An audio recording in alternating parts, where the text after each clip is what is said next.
All right, y'all, welcome back to Really Good Soup, and we're back with another review of the newest One Piece chapter, chapter 1166. Before we get into it, if you guys have been enjoying these manga chapter reviews, recaps, or whatnot, please throw me a like or a subscribe or a share, and maybe check out some of the other reactions that I do on my channel. But yeah, if you guys really like these, please let me know, because I could talk about One Piece forever, man. But yeah, let's get into the chapter. We got a good little color spread from Oda. Got Yamato and the gang too. Yamato and Otama collecting fallen leaves and baking sweet potatoes with tanukis and foxes. So yeah, good stuff from Oda. But yeah, so I thought Rox was dead at the end of the last chapter, but I guess we didn't technically see a body, so we cut to literally right at the end of the last chapter, and it's raining, I guess, from just this straight up hockey impact or whatever affecting the weather. We actually do see Rox, the Dami Reversi effect has been effectively eliminated, because we see the fangs are gone, we see the actual pupils in his eyes. So I'm guessing that basically means that you just need an absolute ass ton of hockey to be able to just break through the Dami Reversi. Unless we'll see what happens with Luffy's Devil Fruit. But in the end, yeah, that seems to be what did it. It just all of Garp's hockey, all of Roger's hockey at the expense of their own physical, well-being. That was enough to finally break through the Dami Reversi curse. That is cool to see, but it is also unfortunate for Rox, at least, because he finally gains his consciousness back, but he wakes up to see the fucking God's Knights walk up on him. And then we see, Garling actually deliver the final blow. Absolute bitch move on Garling. The Garling stocks have just absolutely plummeted. I've never seen a new quote unquote final villain just lose so much aura after he's been introduced. Yeah, sure, he's a Gorosei, and sure, he's the executioner or whatever of the Holy Land, but what have his feats been, man? He kills a freaking just random woman that he I guess straight up manipulated into having children with him. He killed a bunch of slaves, and he killed Rox at his dying breath. And I'm assuming that is what gets him his little championship title. That he's the champion of God Valley. Yeah, fuck Garling, man. And it is kind of funny to see too that Saint Mafi is still around. I guess Garling still hasn't got the news about his twin sons, being temporarily kidnapped. But yeah, fuck Garling, honestly. And it's also kind of interesting, Summers was there to see Rox's dying moments. I have another point to make about Summers later about this, but anyway, moving on. We see Rayleigh and Gabon, they've made it ashore, and they're carrying Garp and Roger away from the action while Rayleigh confirms that Rox is actually dead. And we see the freaking island just collapse in on itself, just from the straight up aftermath of all of the fucking fighting and the hockey and the emu that's just been devastating God Valley. I originally thought maybe they had a pre kind of a mini version of the freaking Uranus weapon or whatever, but obviously because they don't have the Mother Flame. But I was wondering how they're going to destroy the island physically. Was it going to be just the result of a buster call? Nope, it's just the result of 3 Himothyes just going at it, and one being Dami Reversi, but still. But yeah, we finally officially see the physical actual disappearance of God Valley. In the next panel, we see a big double panel of I guess the final curtain call on God Valley. We see all the major players, the aftermath of all of them. We see some of the new players now that have been introduced, I guess. We got Dragon, we got Shanks, we got Kuma, Ivankov, Jenny, and we got Teach at the very corner. We got a young Whitebeard, Kaido, Big Mom, the future emperors, and then we got obviously Roger and Garp after this encounter. But it's interesting to see the way that Oda decided to draw or like depict this sort of like departure is just a straight up visual, giant lightning bolt splitting the sky. And we usually see like the whole sky splitting thing in reference to like two big like hockey forces going at it with each other. But I think the addition of the lightning, I don't know. Anytime they mention lightning or anything like that, my mind goes like instantly to NL. But I have a feeling it has nothing to do with that, and it could just be visually aesthetic. But it could also it could be Oda foreshadowing something. We'll never know, or I mean, we'll eventually know. Sorry. Then we cut to Roger's ship, and we see like an official drawing of the Roger pirates discovering Shanks, which we had I think only seen in like the promotional material for Film Red and also partially depicted in Film Red. But yeah, we got baby Shanks ended up with the Roger pirates. So then, we cut to the rest of the world's reaction to what is publicized as the God Valley incident, which is, of course, we know this is just like mainly exploits of Garp and how Garp earned his, hero title. And we also know that it was mainly because of Morgan's, which it's funny to see Garp's own just like reaction to Morgan's. Like, he's like, dog, if I ever meet Morgan's, I'll slap the shit out of them. But a little bit more disappointingly is like we see a conversation between, Sengoku and Garp about like, okay, they both know the existence at least of a higher power like outside of the Gorosei. Garp has like physically faced that threat. Sengoku vaguely seems like he like knows of it, but he doesn't seem to be bothered at it at all. And his whole justification for it is like, okay, if somebody's doing some shady shit, like we're a huge organization, I'm just gonna look the other way because what am I gonna be able to do about it? Which, come on, dog. Like we're starting to like learn more and more why he's being called Bum Goku. Cause like I'm just saying Bogard wouldn't be pulling that shit. But it's also cool to see like Garp, obviously, he fucking hates the idea of that. And he's just like, wow, you're really just like a promotion climbing fucking like corporate lapdog. I'm sure like there's some good reason probably for why Sengoku has like, ideology, but compared to Garp, who is literally like, okay, yeah, I know the fucking government is corrupt, but like I gotta find a way to actually do something about it versus Sengoku just like not my problem.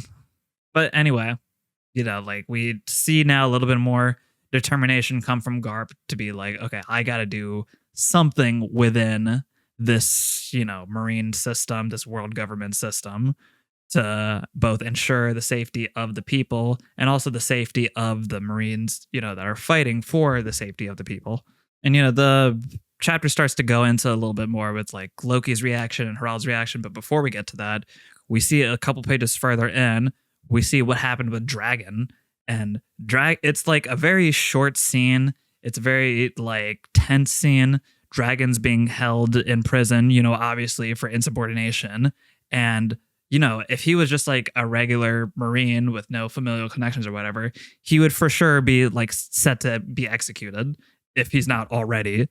But Garp, he like visited him. He knows probably every single thing that's going through Dragon's mind right now. And Dragon is just like, dog, I'm done with this shit. And on top of that, I fucking hate you. And dog, Garp, to both of those, he's just like, yep, I know. I know like exactly what you're about to tell me, and I'll eat it right now. But at the same time, you are my family. I'm gonna let you go. Like you feel like what both are probably going through during that little just short tense interaction. We feel like a little bit like history. Like we know that's not like this is probably not the first time like Dragon has ever brought up to like the corruptness of the world government to him. And this is also probably not the first time Garp has had to like, reprimand his son or something, or be like, hey, watch out, or like fall in line. But yeah, it's like, it's cool to see that this is like I'm pretty sure this is their first interaction that we've ever seen on screen. So I'm curious to see like what it'll be like next time when either Luffy meets up with Dragon or Luffy meets up with Garp or Garp meets up with Dragon. I'm curious to see how it'll like go from here on out, like once we get back into the present world. But jumping back, we see Loki. He's just dealing with the whole death of his freaking idol. He finally met like everybody that's just been shitty to him, like from day one, and then him turning that shittiness against Ida and Hyruden and Harald too. Harald for somewhat like understandable reasons, but like he found like some sort of just like camaraderie with Rocks, partially because he's like the only other person that's been able to like hurt him. That was his idol, that was his boy, and like when he found out exactly, well, maybe not exactly, but he found out like who the culprits were behind his death, like obviously that's gonna like just gut him, you know. And we see like a little bit of flashback too, like Loki thinking that he's Nika, while Rock's being like, I don't know about that. I'm more of a king of the world kind of guy than a destroyer of the world kind of guy. But also interesting is that Rox decides to just casually mention the Galela group, those like ancient frozen shipwreck giants or shipwright giants to Loki. I guess like it makes sense that at that time, Harald was barely giving, Rox the time of day, and he would often just like refuse to meet with him. And so Rox, like, I guess he's like, fuck it, I guess your brat is right here. I might as well tell him some parts of my plan. I am curious to see how Oda expands on the final panel we see from that little interaction where, Loki is just like, so why doesn't my dad team up with you? And Rox simply says, because of love. It could mean, Harald's love of his people, Rox's just love of his family. Those two like big motivations still being at somewhat odds with each other when you see just like exactly where those motivations are leading to in terms of like those two particular men's ambitions. Like Rox, trying to say like protect his family, but at the same time trying to fulfill the will of Davy or the promise of Davy, which for him he interprets as being the king of the world and trying to take down Emu. Meanwhile, Harald, his love of his people, is what's driving him to do all of the batshit insane things that he's about to do right after this. So we cut to a different island on the Grand Line, which I'm not entirely sure if we've seen before, but we do like the little on a certain island thing. So maybe we'll get an idea of what island that is later. But we see just like, I guess just like, not like a necessarily evil giant, but maybe like a mischief giant conning the civilians or like, I guess stealing from them, pillaging from them. And this would be a pretty like punishable offense to pre-Rox's death Harald, who is just like, dog, what the fuck? I've been trying to build like some sort of peace. Might slap the shit out of him a little bit. He might, reprimand him or like throw him in prison or whatever.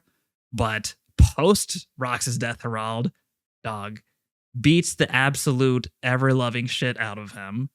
Not because of the severity of the crime or anything, because he's just beating himself up for not helping Rox when he easily could have at the, cost of probably forfeiting any sort of like peaceful negotiations or whatever with the world government, which at a certain point, Harald, like, you got to give up that dream, man.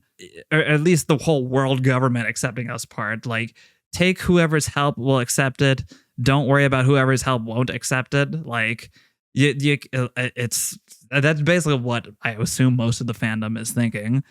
But like the true desperation of him, but also just like the sheer cowardice or the sheer just loss of aura, honestly, as one of my friends put it. Just like once we see the actual measures that Harald takes to atone for the giant sins in the past. And then, we see a little glimpse of Harald hugging both of his sons, which we had seen further back during, I think, before the flashback had even started. But at that time, we had only seen a silhouette of Harald's face. But we had known that the horns were still on him at the time, We then see, Harald go pull up to Marineford and actually yank his horns out like we known that he did. We've known the reasoning why Harald decided to do this. We've known the conviction that it took for him to do this. We know the desperation that it took for Harald to get to this point. And honestly, I still don't agree with his methods at all. He's just submitting like his entire like will to live or whatever for what, like rocks. But anyway, off topic. What really just like pisses me off is just that last line that he gives. He's like, I'll do whatever it takes to atone for the past of all the giants. I'll do whatever it takes to atone for the past of my own like mistakes, not killing rocks or like, not trying to stop rocks earlier. I know he doesn't say that, but like that's probably one of the things that's on his mind too. He's like, okay, yeah, allow me the chance to atone for all the sins of the giants. Allow me to, make up for all the mistakes that giants have done, that I've done, that the giants might do in the future. Allow me to, make up for like letting rocks go that one time or not killing rocks. We're also teaching the children of Elbaf to not fight, so we'll be super docile in the future. And also, on top of that, I'll become your slave. Like, Harald, huh? What the fuck, dude? Like, the emu heard the word slave and like, shit, boy. That's like literally what they've been wanting the whole time, and you're just giving it to them for literally no reason. So yeah, like I'm starting to feel Loki a lot more, his like disdain for his father, because just like, what is like the ripping of the horns gonna do? What is the freaking like offering yourself up as the slave gonna do? You gotta know at some point, these are the people that killed your homie, dude. Like, they're not going to like, you're not gonna know peace. It's just that simple. You're never gonna know peace, especially when you have a fucking emu figure out there, and especially when your boy Rox has been trying to tell you, oh, by the way, there's an emu figure out there. I need you to resurrect like your ancient clan of giants or whatever. But nope, you're gonna be like, nah, we're going to the peaceful route, and we don't want to associate ourselves with a ruffian like Rox, even though he was my closest friend. So like, ugh. It's just a huge aura loss for Harald. And like, I don't know, maybe there's going to be a little bit more like nuance to this later on, but it's really just that last line. Like, even if it means I have to be a slave, like you could have just like done the whole like, rip off the horns thing and just be like, hey, please tell me what I need to do. And then, he'll come down and Dami reverse you, and you'll become the slave unwittingly. But don't offer yourself up to be the slave. Like, freaking, that's what I'm saying. Like, I'm feeling for Loki more and more. On another note, pouring out for Rox. Like, we have his official death, and it's just like one of the greatest characters Oda has written in this series. Like, I say that with no hyperbole. Like, from the jump, like from what we've heard from Rox, just from like learning, like from rumors and just like from what like Sengoku had told us, from what other pirates have told us, to Kaido comparing Luffy to Rox that one time before we saw Rox's face, to the final reveal of him, and just seeing all of his motivations, all of his feats, all of his stats. Like, we know Rox was him. Like, we've seen like all of his he could back it up. All of his feats, he can back it up. We know he killed an admiral. We never saw it on screen, but like after seeing what Rox can do, I'm surprised he didn't kill 2 admirals, But yeah, man, I'm curious to see how this lead up to Harald's Daimyo Reverse Eye goes, because we're like slowly getting to that point now. Like, this Loki flashback has to come full circle soon. I'll give it a 12 out of 10. Like, it was great to see all of the aftermath of God Valley for sure, but it's just so disappointing to see like Harald's just like, I don't know, just like as we like learn more and more about him, like this is the same guy that can physically go toe to toe with Rox without like any visible like strain. Like, we've seen his like freaking clashes like extend like, what was it, 5 kilometers wide of just like the sheer hockey blast. And we've seen Herald also just like be super metal and just be like, try to attack corrupt Marines way back when. Granted, didn't help his case at all, but like we slowly just see him lose his will to be like a combative like protector of his people more and more, and try to be more of like the diplomat for his people, which like look what good that did you for when it came to dealing with rocks. Like he was your homie, and because of your like weird like quest for peace or whatever through diplomacy, you just like let him die. I don't know, man. I'm not feeling too much sympathy for Harald right now. I'm just gonna say that. Feeling a fuck ton of sympathy for Loki though, because damn, Loki didn't deserve any of this. But yeah, let's take a look at two tweets that I found really fun. First one comes from our boy Toadgashi. Shout out to Toadgashi. Basically summing up what we've all been feeling about the Gods Knights here. This is the best you could do, Garling. 1 HP rocks. That's what you were crowned champion for, Yeah, I don't know. The Gods Knights have been just losing more and more aura as they've had more like screen time. Like I definitely need to see them do other shit. Like I'll give Garling the fact that there's only like actual fight against like a major fighter was against rocks. Like if it was against like Garp or Roger or something, like I would also give him a little bit of leniency, but like you could have taken out like a couple of the other like rocks pirates there, a couple of the other Roger pirates there. Freaking even Summer tried to go up against I mean, I guess he didn't necessarily try to go up against Rayleigh, but he technically did go up against Rayleigh. Mafi went up against Whitebeard and Big Mom. Granted, again, when I say go up against, for both of them, really, they were just blindsided by the arrival of these two these three insane just monsters. But like Garling, you were just chilling there the whole time. You could have picked off freaking Silver Axe or Shiki. I'll give you that you didn't try to go. First of all, you should have absolutely tried to go up against Whitebeard and any of the actual fighters there.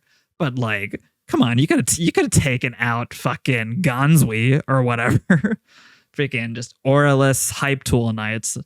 So yeah, that was one tweet. And one other tweet, which I found hilarious. This dude was scared of Gavon because he thought Rayleigh was nearby, which like I thought was like, we really thought that there was going to be some sort of interaction between Summers and Scopper from back in God Valley, because, they were like, hey, it's been a while, and like Summers recognized Scopper. But now we know that like what was really going through his mind is like, oh fuck, Scopper's here. Please don't tell me fucking Rayleigh's here too. Like that's just fucking hilarious. That's just straight aura on Rayleigh too. Like the freaking presence of your crewmate scares somebody else because they think you might be nearby. Aura. Rayleigh has like barely been doing that much like post time skip, and he's just like still like winning.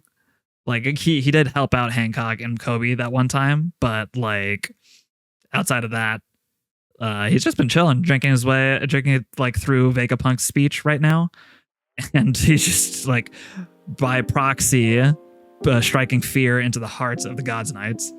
But yeah, I'm excited to see where the arc goes or where the flashback goes next week.